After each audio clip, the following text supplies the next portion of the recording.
인생을 살아가다 보면 내가 이해할 수 없는 그러한 고난이 계속될 때가 있습니다. 아무런 잘못도 저지르지 않았음에도 불구하고 이 사람들로부터 공격을 받고 내가 감당하기 어려운 고난이 계속될 때 낭망하고 좌절하게 되는 것이죠.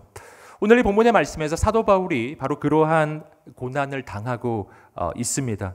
지난주에 보셨던 것처럼 사도 바울은 지금 아무런 잘못을 저지르지 않았음에도 불구하고 유대인들로부터 고소고발을 당하고 있는 상황, 유대인들에게 이 생명의 위협을 받고 있는 상황이었고, 그 가운데 로마의 군대에 지금 사로잡혀서 죄수로서 지금 쇠사슬에 묶여서 지금 갇혀 있는 이런 상황이었습니다. 근데 지난주부터 이번 주 말씀을 쭉 이어서 보시면은 그 상황이 2년이나 지속되고 있다는 것을 알 수가 있습니다. 이렇게 이해하기 어려운 고난, 이해하기 어려운 바로 이러한 상황이 계속되고 있었는데, 놀라운 것은 사도 바울은 이러한 상황 가운데 결코 낭망하지 않는다는 것입니다. 사도 바울은 그 고난을 이기고 승리합니다. 그뿐만 아니라 그 고난 속에서 하나님께 더욱 놀랍게 쓰임받는 인생으로 세워지는 거예요. 저는 오늘 이 본문의 말씀이 선포될 때 저는 이렇게 모든 성도님들이 고난을 이기고 승리하는 그리스도인들이 되시기를 주님의 이름으로 축복합니다. 그뿐 아니라 우리가 거룩한 하나님의 역사와 비전을 위해 쓰임받는 인생이 되시기를 주님의 이름으로 축복합니다. 여러분, 어떻게 그렇게 될 수 있을까요? 세 가지 중요한 영적인 교훈을 나누겠습니다. 첫 번째입니다. 첫 번째는 하나님의 은혜를 발견할 때 고난을 이깁니다. 우리 이렇게 선포해 보겠습니다. 시작. 하나님의 은혜를 발견할 때 고난을 이깁니다. 아멘. 우리 1절부터 3절까지 말씀 다시 읽어보겠습니다. 시작. 베스도가 부임한 지 3일 뒤에 가이사랴에서 예루살렘으로 올라가자 대제사장들과 유대 지도자들이 그 앞에 나와 바울에 대해 고소했습니다. 그들은 자기들에게 호의를 베푸는 셈치고 바울을 예루살렘으로 이송해 달라고 베스도에게 강력하게 요청했습니다.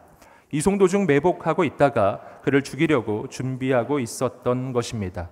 자, 오늘 말씀은 앞서 말씀드렸던 것처럼 지난주에서 2년이 지난 후의 이야기입니다. 그 2년 동안 사도 바울은 로마 군대에게 계속해서 쇠사슬에 묶여 붙잡혀 있는 상황이었고요. 어느 날 이 총독이 바뀝니다. 벨릭스 총독에서 바로 베스도 총독이란 사람으로 바뀌게 되고, 이 베스도가 유다 총독으로 부임해 오게 됩니다. 그는 부임한 지 3일 만에 이 가이사랴를 떠나 예루살렘으로 갑니다. 그렇게 했던 까닭은 그가 유다 총독으로 바로 발령을 받아 부임했기 때문에 바로 이 유다 지역에 바로 유대인들의 지도자들인 대제사장들과 산헤드린 공회의 이 지도자들을 만나 그들의 마음을 얻을 필요가 있었기 때문입니다. 그래서 그들을 만나게 되는데, 그 자리에서 놀랍게도 이 대제사장들과 유대의 지도자들은 이 베스도 총독을 만나자마자 요구한 게 있어요. 그것은 바로 사도 바울을 고소하고 고발하고, 그뿐만 아니라 이 사도 바울이 지금 가이사랴 로마 이 군대의 이 진영에 있었는데 그를 예루살렘으로 이송해 달라고 하는 요청이었습니다. 그들이 이런 요청을 했던 까닭은 이 사도 바울이 이송되는 도중에 매복하고 있다가 사도 바울을 죽이고자 하는 바로 그런 의도였습니다. 정말 어마어마한 이 생명의 위협과 이 음모가 바로 이 과정 가운데 진행되고 있었던 것입니다. 여러분, 여기서 우리는 2년이 지났지만 사도 바울의 인생의 상황엔 변화된 게 하나도 없다는 걸 알게 돼요. 유대인들은 여전히 사도 바울을 죽이려고 지금 음모를 꾸미고 공격하고 고소하고 있었고, 그는 여전히 로마 군대에게 붙잡혀 쇠사슬에 묶여 있는 바로 이런 상황이었습니다. 여러분, 이대로만 가면 정말 죽을 수밖에 없는 바로 그런 상황이었는데요. 근데 거기에 놀라운 일이 일어나요. 우리 함께 이어지는 4절, 5절 읽어보겠습니다. 시작. 베스도가 대답했습니다. 바울이 가이사랴에 묶여 있고 나도 이제 곧 그곳으로 갈 것이니 그에게 무슨 잘못이 있다면 너희 지도자들 몇몇이 나와 함께 가서 그곳에서 고소하도록 하라. 자, 총독 베스도는 놀랍게도 이 유대 지도자들의 요구를 받아들이지 않아요. 사도 바울을 예루살렘으로 이송하지 않고 그 대신 유대 지도자들이 가이사랴로 오라고 해서 그곳에서 이 사도 바울을 재판하자고 제안하게 됩니다. 만약 이송했다면 그 가운데서 죽었을 텐데요. 여러분 정말 놀랍게도 바로 이 베스도가 그들의 요구를 거절함을 통해 이 사도 바울은 목숨을 건지게 되는 것이었어요. 여러분 그런데 이 결정, 이 베스도가 유대 지도자들의 이 요청을 거절하는 이 결정은 놀라운 결정입니다. 왜냐하면 앞서 말씀드렸듯이 이 총독 베스도가 부임하자마자 예루살렘을 찾아간 까닭은 예루살렘에 지금 있는 유대의 지도자들의 마음을 얻고 환심을 사기 위함이었던 것이거든요. 그런데 그들이 요청한 첫 번째 요구였는데 그 요구를 거절하는 것이 어찌 쉽겠어요. 웬만하면 받아주고 싶었을 거예요. 여러분 근데 그것을 거절하는 거예요. 여러분 어떻게 거절했을까요? 중요한 한 가지 이유는 이것이 로마의 실정법에 어긋났기 때문이기도 했습니다. 로마법에 의하면 죄수가 자기를 변호할 기회를 갖지 못하고 넘겨지는 것을 허용하지 않기 때문에. 여러분 그러나 더 중요한 이유가 있어요. 그럼에도 불구하고 이 총독 베스도가 로마의 법을 따라 이것을 이렇게 처리할 수 있게 된 것은 하나님께서 총독 베스도의 마음을 움직여 주셨기 때문이에요. 그럼 하나님은 역사하시는 분이십니다. 하나님이 역사하시면 총독의 마음도 바뀌는 것입니다. 사랑하는 여러분, 여기서 우리가 한 가지 기억할 것이 있습니다. 이때 이 모든 유대 지도자들의 음모와 그리고 베스도가 마음을 바로 바꾸어 먹어서 그 요청을 거절한 이 모든 과정 가운데요, 이 모든 상황을 사도 바울은 몰랐다는 겁니다. 여러분 이 모든 상황은 예루살렘에서 일어나고 있었고 사도 바울은 지금 가이사랴에 지금 갇혀 있는 상황이에요. 어떻게 알겠어요? 여러분 사도 바울은 알지도 못하는 사이에 그의 인생의 목숨이 지금 왔다 갔다 하는 그런 큰 위기가 지금 지나가고 있었던 것입니다. 그런데 놀랍게도 사도 바울이 알지도 못하는 그 사이에 하나님은 일하고 계셨던 거예요. 여러분 눈에 보이지 않아도 손에 잡히지 않아도 하나님은 지금도 일하고 계십니다. 지금도 역사하고 계십니다. 그것이 오늘 우리가 이렇게 살아있을 수 있는 이유고요. 오늘 여기에 와 있을 수 있는 이유예요. 여러분 여기서 우리는 사도 바울이 어떻게 이 고난 가운데 승리할 수 있는지 아주 중요한 이유 하나를 발견하는 것입니다. 그 이유는 바로 이 고난 속에도 잘 찾아보면 하나님의 은혜가 반드시 있기 때문이에요. 하나님의 은혜는 있습니다. 하나님은 지금도 일하고 계십니다. 여러분 사도 바울의 이 상황은 정말 감당할 수 없는 고난의 상황이에요. 바로 로마 군대에게 붙잡혀 쇠사슬에 묶여 있고 미래가 기약되지 않습니다. 얼마나 어려워요. 여러분 그런데 놀랍게도 이 고난 속에 있는 하나님의 또 다른 은혜가 있었는데 그것은 뭐냐면 그가 로마 군대에게 붙잡혀 쇠사슬에 묶여 죄수로 로마 군대 안에 붙잡혀 있었기 때문에 이들을 유대인들이 유대 지도자들이 그렇게 죽이고 싶어 했지만 그를 죽일 수가 없는 거예요. 그가 로마 군대에게 붙잡혀 있었기 때문이에요. 여러분 놀랍지 않으시나요? 로마 군대에게 붙잡혀 있는 것은 분명히 고난이에요. 하지만 그 고난 때문에 사도 바울은 더 큰 목숨의 위협으로부터 보호를 받고 있었던 거예요. 여러분 고난도 하나님의 눈으로 바라보게 되면요 하나님의 축복으로 변화되는 거예요. 그 고난이 없었더라면 나의 인생은 여기까지 올 수도 없었을 텐데요. 이 고난 때문에 내 인생이 보호를 받고 지켜지고 있었던 거예요. 할렐루야. 여러분 성경을 보시면요 오늘 우리의 인생의 고난이 더 큰 위기로부터 내 인생을 보호하는 이런 하나님의 역사는 수도 없이 나오는 것입니다. 그 중에 아주 대표적인 예가 다윗의 인생이죠. 여러분 다윗의 인생은 정말 고난의 연속이었습니다. 특별히 그가 이 사울 왕으로부터 목숨의 위협을 당할 때 10여 년 이상 왕의 공격을 당하면서 목숨의 위협을 당하면서 얼마나 큰 위기를 넘기나요? 여러분 얼마나 어려운가요? 여러분 그가 왕이 되고서도 초기에는 다르지 않았어요. 아직 왕권이 안정되지 않고 수많은 외적의 침입 가운데 수많은 전쟁 가운데 역시 정말 수없는 위기를 계속 넘기고 있었습니다. 이 고난이 여러분 너무나 큰 고난이 있었는데 놀랍게도 여러분 그 고난의 시기가 다윗에게 있어서 영적으로는 가장 살아있는 때였어요.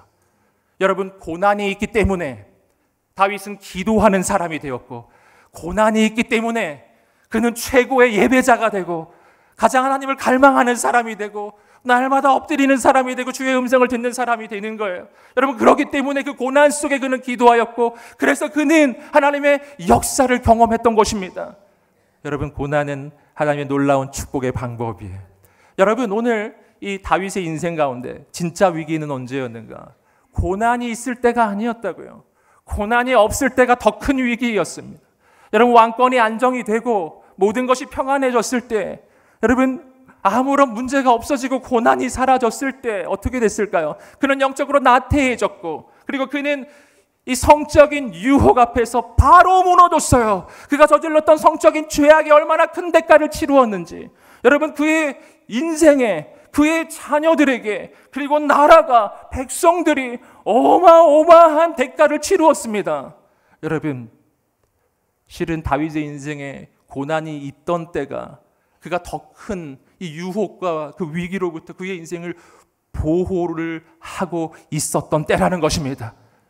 사랑하는 여러분, 오늘 하나님의 눈으로 자신의 삶을 다시 바라보시기를 주님의 이름으로 축복합니다.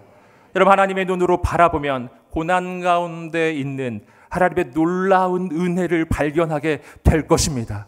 그 은혜를 발견할 때 우리는 고난을 이길 것입니다. 두 번째입니다. 두 번째는 거룩한 삶을 살아갈 때 고난을 이깁니다. 우리에게 선포해 보겠습니다. 거룩한 삶을 살아갈 때 고난을 이깁니다. 아멘. 자, 이제 총독 베소는 가이사랴로 유대인 지도자들을 부릅니다. 그리고 사도 바울에 대한 재판이 시작되는 거예요. 우리 함께 7절, 8절 읽어보겠습니다. 시작.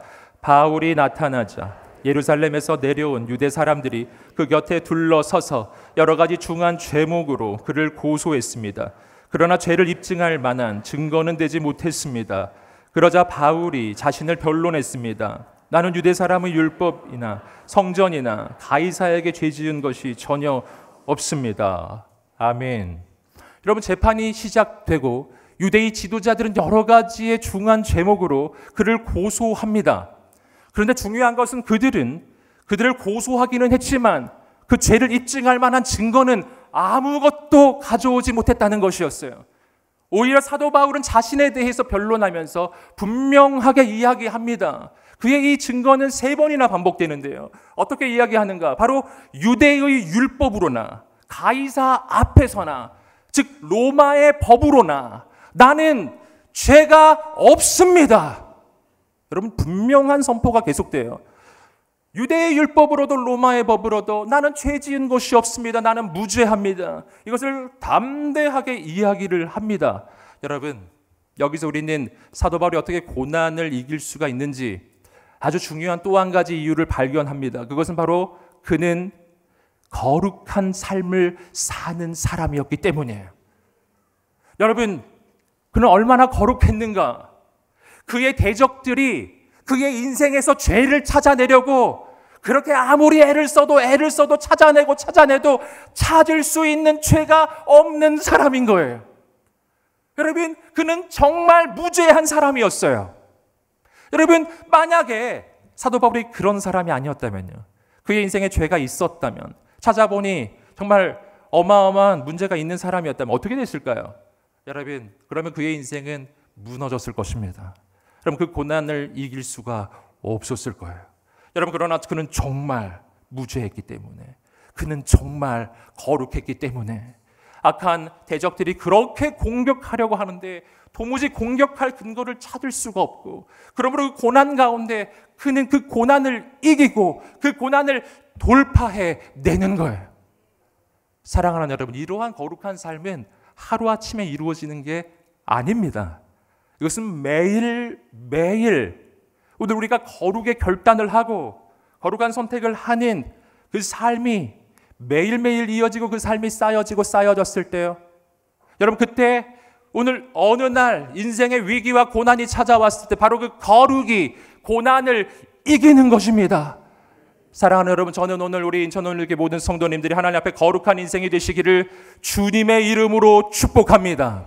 여러분, 그렇다면 우리는 어떻게 이러한 거룩한 인생이 될 수가 있겠습니까? 오늘 본문에 나오는 이 사도 바울이 친히 스스로 우리 인생이 어떻게 거룩할 수가 있는 것인지, 우리는 어떻게 하나님 앞에서 죄 짓지 않는 그런 인생을 살아갈 수가 있는지 직접 설명한 내용이 있습니다. 로마서 13장 8절부터 10절까지 말씀 읽어보겠습니다. 시작. 서로 사랑하는 것 외에는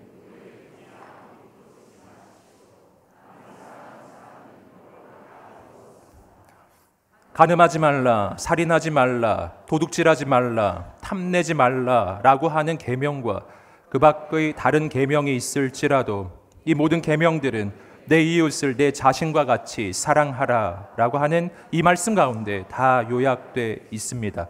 사랑은 이웃에게 악을 행하지 않습니다. 그러므로 사랑은 율법의 완성입니다. 아멘. 여러분, 우리는 어떻게 하나님 앞에 죄짓지 않는 인생, 율법을 이루는 인생이 될 수가 있는가? 여러분, 도저히 지킬 수 없는 이 율법을 어떻게 지킬 수가 있겠는가? 여러분, 그 방법을 사도 바울이 이야기해 주었어요. 그것은 바로 사랑이었습니다.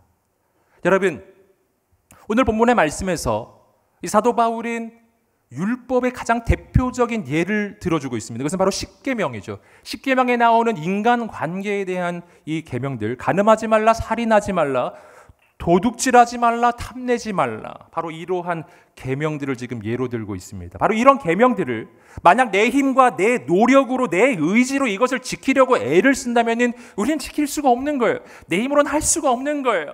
그럼 너무나 어려울 것입니다. 여러분, 그러나 이 사도 바울이 중요한 영적인 원리 하나를 말해주고 있어요. 이 계명 하나하나를 지키려고 애를 쓰면은 이것을 지킬 수가 도저히 없겠지만 단 한 가지의 영적인 원리가 내 인생에 이루어지기 시작한다면 이 계명은 저절로 내 삶에 이루어지리라. 그것은 바로 사랑이에요. 여러분, 사랑하면 간음하지 않습니다. 내가 나의 남편, 나의 아내를 깊이 사랑하는데 어떻게 간음하겠어요? 여러분, 사랑하면 절대 살인할 수가 없는 거죠. 사랑하는 일을 내가 어떻게 죽이겠냐고. 내가 나의 지체를 사랑하고 나의 친구를 사랑하고 나의 가족을 사랑하고 이 땅에 있는 영혼들을 사랑한다면 내가 어떻게 살인을 하겠어요? 내가 살인한다면 내가 사랑하는 그의 것을 내가 어떻게 도둑질을 하며 내가 사랑하는 이의 것을 내가 어떻게 탐낼 수가 있겠냐고요. 사랑하면 이 모든 계명들은 그냥 이루어지는 것입니다. 누가 가르쳐주지 않아도 돼요. 이 계명 하나하나 안 가르쳐줘도 돼요. 내가 정말 내 안에 사랑이 있으면 아무도 말해주지 않아도 그냥 계명은 이루어지는 거예요. 그래서 사랑은 율법의 완성인 것입니다. 여러분, 그러므로 여기서 우리는 중대한 사실을 깨닫는 거예요. 나는 오늘 왜 죄 짓는 인생을 살고 있는가? 나는 왜 오늘 다른 일을 쓰러뜨리는 인생을 살고 있는가? 나는 왜 오늘 이러한 악한 인생을 살고 있는가? 아무리 노력해도 난 왜 죄악에서 벗어날 수가 없는가? 아주 중요한 한 가지 이유가 있어요. 그 이유는 내 의지력이 부족해서가 아니에요. 결단력이 부족해서가 아니에요. 진짜 이유는 사랑이 없기 때문이에요. 사랑하지 않는 거예요. 정말 사랑을 하지 않는 겁니다. 여러분, 저는 오늘 우리 인천 온누리교회 가운데 사랑이 있게 되기를 주님의 이름으로 축복합니다. 우리가 정말 서로를 사랑하게 되기를 주님의 이름으로 축복합니다. 우리의 지체들을 사랑하고 우리 가족을 사랑하고 리더십을 사랑하고 그리고 이웃을 사랑하고 주님 맡겨준 영혼들을 사랑하고 민족을 사랑하고 이 땅의 이주민도 사랑하고 열방을 사랑하는 오늘 우리가 되시기를 주님의 이름으로 축복합니다. 사랑해야 거룩해집니다. 사랑해야 하나님의 법이 이루어져요. 여러분, 사랑이 고난을 이기는 것입니다. 여러분, 사랑해야 거룩해지고 거룩해져야 고난을 이기기 때문이에요. 여러분, 그렇다면 우리는 어떻게 서로 사랑할 수가 있을까요? 여러분, 이것도 역시 내 결단으로 잘 안 되는 거예요.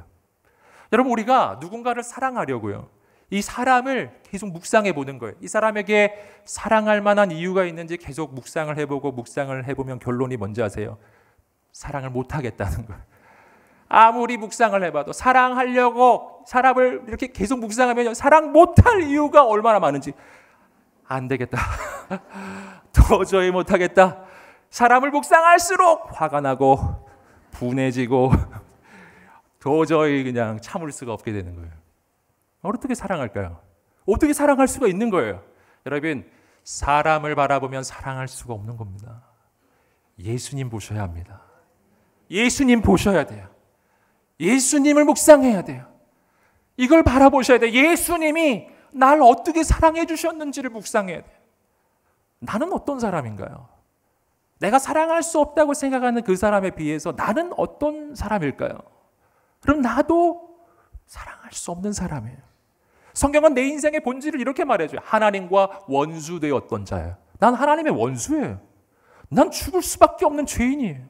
그럼 나는 하나님이 보시기에 정말 도저히 감당할 수 없는 죄인인데, 여러분, 예수님이 나를 위해서 죽어주셨습니다. 날 사랑하셔서. 하나님이 나를 사랑해 주셨어요. 예수님이 나를 사랑해 주셨어요. 여러분, 예수님이 나를 사랑해 주셨는데 내가 누구를 사랑하지 못하겠습니까? 여러분, 그 누구라도 나보단 낫지 않겠습니까? 여러분, 잘 생각해 보면 내가 사랑할 수 없다고 생각하는 그도 예수님이 너무 사랑하셔서 십자가에 못 박혀 죽으실 만큼 사랑하신 그 사람이에요. 주님이 사랑하시는 사람인데 내가 왜 그를 사랑하지 않겠어요? 여러분, 주님을 바라보세요. 예수님을 바라보십시오. 그리고 우리 안에 사랑이 시작되기를 주님의 이름으로 축복합니다. 사랑해야 거룩해집니다. 사랑해야 거룩해지고 거룩해져야 고난을 이기는 것입니다. 오늘 우리 인생이 그런 인생이 되시기를 주님의 이름으로 축복합니다. 세 번째는 하나님의 비전을 품을 때 고난을 이깁니다. 함께 선포해 보겠습니다. 하나님의 비전을 품을 때 고난을 이깁니다. 아멘. 우리 본문 말씀 11절 12절 말씀 읽어보겠습니다. 시작. 그러나 만약 내가 죽음을 달게 받겠습니다. 그러나 이 유대 사람들이 나를 고소한 내용이 사실이 아니라면 어느 누구도 나를 그들에게 넘겨줄 권리가 없습니다. 나는 가이사에게 상소합니다. 베스토는 배심원들과 상의하고 난 뒤 말했습니다. 내가 가이사에게 상소했으니 가이사에게로 가야 할 것이다. 자, 사도 바울은 담대하게 자신의 무죄함을 주장합니다. 이렇게 말했어요. 내가 정말 사형받을 만한 그런 죄를 지었다면 나는 죽음도 달게 받겠습니다. 담대한 고백이었어요. 여러분, 그리고 사도 바울은 자신의 무죄함을 주장하며 나는 가이사에게 상소합니다. 가이사는 로마 황제의 칭호이죠. 나는 로마 황제 가이사에게 상소합니다. 여러분, 사도 바울은 로마 시민이었기 때문에 바로 이 요청을 할 수가 있었고요. 그리고 요청에 대해서 총독 베스토가 승낙합니다. 그리고 그를 가이사에게로 보내기로 해요. 드디어 그는 로마로 가게 된 것입니다. 여러분, 그렇다면 사도 바울은 왜 가이사에게 상소하였을까요? 그 까닭은 그가 자신의 무죄함을 분명하게 확신하고 있었기 때문이기도 하지만 또 한 가지 중대한 이유가 있는데, 그것은 그가 로마로 가는 것은 하나님의 비전이었기 때문입니다. 그가 로마로 가야 하기 때문에 가이사에게 상소한 것입니다. 가이사에게 상소를 해야 로마로 갈 수 있기 때문이에요. 여러분, 그렇다면 그는 왜 로마로 가는 꿈을 꾸었을까요? 그 까닭은 이것은 하나님이 그에게 말씀해 주신 것이기 때문이었습니다. 사도행전 23장 11절 말씀 읽어보겠습니다. 시작. 그날 밤 주께서 바울 곁에 서서 말씀하셨습니다. 담대하여라. 내가 예루살렘에서 나에 대해 증언한 것 같이 로마에서도 나에 대해 증언해야 할 것이다. 아멘. 그럼 사도 바울에게는 꿈이 있었습니다. 로마로 가는 비전이죠. 여러분, 그 비전은 사도 바울이 스스로 만들어낸 비전이 아니었어요. 여러분, 비전은 언제나 하나님이 나에게 주시는 것입니다. 하나님이 말씀해 주신 거예요. 너는 로마에 가야 하리라.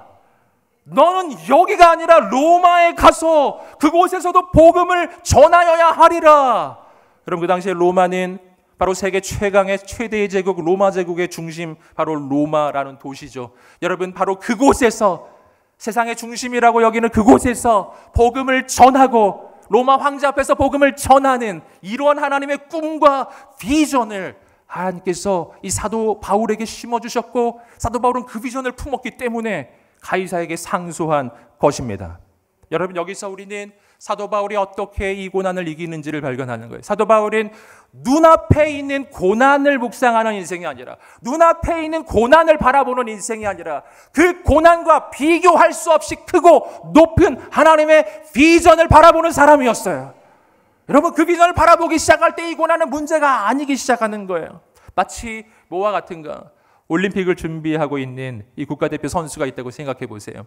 그가 이 올림픽을 준비하면서 훈련하는 과정은 정말 인간으로서는 도저히 감내할 수가 없는 그런 혹독한 훈련이 계속 될 텐데요. 여러분, 그러나 이 국가대표 선수는 기꺼이 그 훈련을 감당해냅니다. 왜 그럴까요? 왜냐하면 눈앞에 있는 이 혹독한 이 훈련과 비교할 수 없는, 바로 그 올림픽에서 받게 될, 그 시상대에서 받게 될 금메달의 그 영광을 바라보고 있기 때문이에요. 여러분, 눈앞에 있는 고난을 어떻게 이겨낼 수 있는가? 하나님의 영광을 바라보아야 합니다. 난 왜 고난을 못 이길까요? 고난만 보고 있기 때문이에요. 난 왜 고난 앞에 무너질까요? 눈앞에 있는 고난만 보고 있기 때문이에요. 여러분, 사도 바울은 쇠사슬에 묶여 있어요.